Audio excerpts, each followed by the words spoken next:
আন্তর্জাতিক অপরাধ ট্রাইব্যুনালের চিফ প্রসিকিউটর তাজুল ইসলাম সরাসরি কথা বলছেন। আমরা সরাসরি চলে যাব তার সেখানে।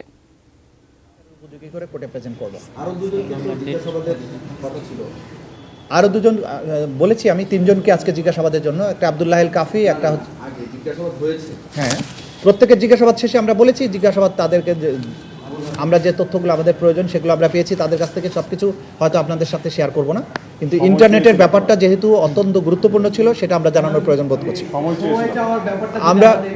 আমরা সময় চেয়েছি। সময় তো আসলে আমাদের চাওয়ার বিষয় না। আপনারা জানেন যে এই মামলার তদন্তকালে কতদিনের মধ্যে শেষ করতে হবে আইনে কোনো সুনির্দিষ্ট বিধান নেই, কিন্তু এত বড় গ্র্যাভিটির একটা মামলার প্রপার তদন্ত করা, প্রপার একটা রিপোর্ট সাবমিট করার জন্য অনেক সময় প্রয়োজন। সেক্ষেত্রে আমরা ধাপে ধাপে কোর্টের কাছ থেকে সময় নিচ্ছি যাতে করে আমাদের প্রোগ্রেসটা যথেষ্ট হয়েছে কিনা এটা আমরা কোর্টকে দেখাতে পারি। তো এই কারণে আমরা আজকে 2 মাস সময় চেয়েছিলাম, 2 মাস সময় দিয়েছেন। আগামী 20শে ফেব্রুয়ারি পরবর্তী তারিখের এই মামলার জন্য ধার্য হয়েছে।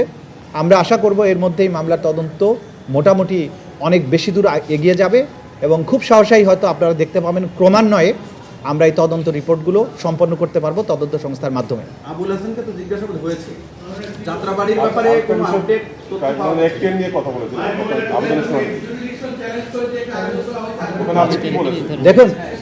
দেখুন এই ট্রাইব্যুনালকে বিতর্কিত করার জন্য এবং নানান প্রস্তর উদ্রেক করে আসামিরা বাঁচার চেষ্টা করবে, এটা আমরা জানি। স্বাস্থ্যকর অল টাইম ফ্যামিলি কেক, সব সময় অল টাইম হেলদি লাইফ। এইখানে এসে তারা একটা আবেদন করে বসে আছে জিয়াউল হাসান, যার বিরুদ্ধে অজস্র গুম খুনের অভিযোগ আছে এবং তাকে আমি বাংলাদেশের কসাই হিসাবে চিহ্নিত করেছি আমরা প্রাপ্ত তথ্যের ভিত্তিতে, যে এককভাবে তিনি যখন র্যাবে ছিলেন তার নিষ্ঠুরতা এইটা কিংবদন্তি তুল্য। জ্যান্ত মানুষের ঠোঁট অ্যানেস্থেসিয়া দেয়া ছাড়া সেলাই করা, মানুষকে ইটের বস্তা বেঁধে জ্যান্ত অবস্থায় বুড়িগঙ্গায় ডুবিয়ে দেয়, এগুলো কাজ উনি করেছেন। তিনি আবেদন করেছেন এই ট্রাইব্যুনালের নাকি এই মামলার বিচার করার ক্ষমতা নাই, এটা হচ্ছে প্রথম কথা। এবং দ্বিতীয় কথা তিনি বলেছেন যে যেসব অপরাধ হয়েছে এগুলো মানবতা বিরোধী অপরাধী নয়। এই ধরনের পিটিশন ওনারা দিয়েছেন। তো দিয়ে ওনারা একটা হাইপ তৈরি করতে চান, দুনিয়াব্যাপী একটা নয়েজ তৈরি করতে চান, সেই কারণে তারা অ্যাপ্লিকেশনটা দিয়েছেন। অনেক বড় অ্যাপ্লিকেশন, নানান কথা তারা বলেছেন।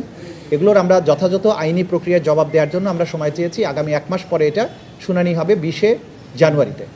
তো জবাব আমরা দিব, আদালত যথাযথ আদেশ নিশ্চয়ই তারা দিবেন। কিন্তু আমরা আপনাদেরকে যেটা জানাতে চাই যে এই ধরনের উদ্যোগ একের পর এক নেওয়া হবে এটাকে বিতর্কিত করার জন্য, কিন্তু আপনাদেরকে আমরা এনশিওর করতে চাই জাতির কাছে যে এই ট্রাইব্যুনাল, তদন্ত সংস্থা, প্রসিকিউশন সম্পূর্ণ নিরপেক্ষভাবে, ভয় ভীতিহীনভাবে, নিরলসভাবে কাজ করে যাচ্ছে এবং যাবে। যে মানবতা বিরোধী এই বাংলাদেশের মাটিতে হয়েছে, জুলাই আগস্টে যে গণহত্যা হয়েছে, তার আগে যে সমস্ত গুম খুন সহ অপরাধ হয়েছে, সেগুলোর বিচার সম্পূর্ণ নিরপেক্ষ এবং আন্তর্জাতিক স্ট্যান্ডার্ড অনুযায়ী এই বাংলাদেশের মাটিতে অনুষ্ঠিত হবে। এই ব্যাপারে আপনারা নিশ্চিন্ত থাকুন। তাজুল ইসলাম,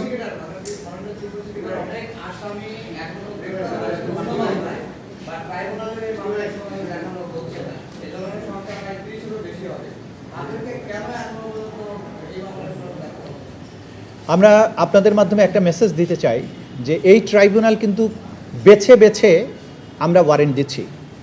যে হারে গণহত্যা হয়েছে, মানবতা বিরোধী সারা বাংলাদেশ জুড়ে অপরাধ হয়েছে, আমরা যদি সব অপরাধীকে আন্তর্জাতিক অপরাধ ট্রাইব্যুনালে নিয়ে আসি তার সংখ্যা হবে হাজার হাজার, যেটা এই মুহূর্তে প্র্যাগম্যাটিক না, প্র্যাকটিক্যাল না। আমরা যদি হাজার হাজার আসামিকে আমাদের আওতাভুক্ত করি তাহলে মূলত যাদের নেতৃত্বে এই গণহত্যা এবং মানবতা বিরোধী অপরাধ হয়েছে তাদের বিচার কার্য বিঘ্নিত হবে।